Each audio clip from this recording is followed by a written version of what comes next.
Kailan ka huling kinilig? Kani-kanina lang. Anong nangyari? Naihi ka? Huwag naman sanang gano'n na kapag umiihi tayo, doon na lang tayo kinikilig. Sana meron at meron naman talagang nagpapakilig sa atin. Depende siguro. Pwedeng tao. Pwedeng napanood mo.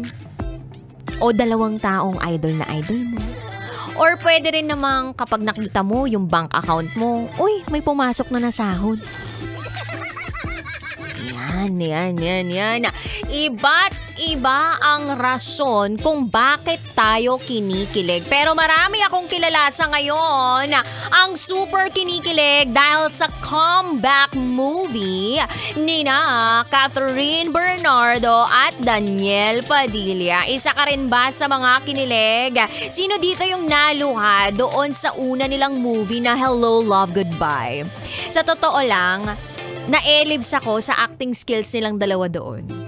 Tapos, sabi ko, parang ang sarap din talagang maging leading man ito ni Alden Richards, no? Kaya hindi na ako nagtataka kung bakit ang daming baliw na baliw sa kanya. Kasi ang pogi Labasan ka lang ng dimple para may iba nang lalabas sa'yo lalabasan ka ng ngiti sa iyong labi. Charot, with the rot. Kailangan pa bang i-memorize yan? Basic! Okay, pero kabisyo, ang daming naglo-look forward sa kanilang movie na Hello, Love Again. Ano kaya ang magiging tema ng kanilang pelikula ngayon?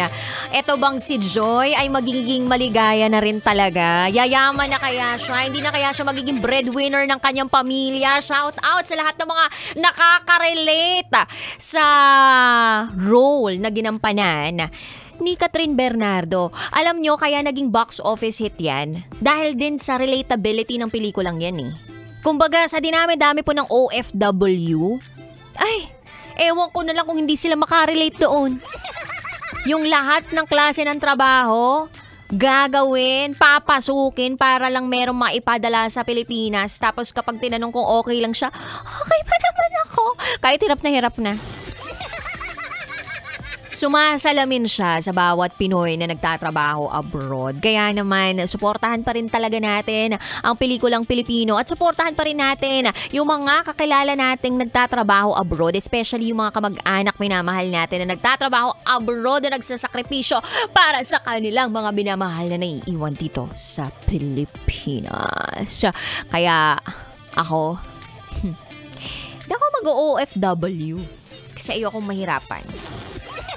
Alam mo kung anong gagawin ko? Hahanap ako ng foreigner para siya na ang sagot sa kahirapan. Charot lang. Ito naman di mabiro. Kailangan pa bang i-memorize yan? Mapagbiro lang talaga ako. Anyway, 3 to 5 p.m. tayo magkakasama ngayong araw na itetsywa. Kapiling ang mabayang naniniwalang hindi man ako palaging may pera. At least palagi naman akong maganda. This is me, the one and the only DJ Rakitera.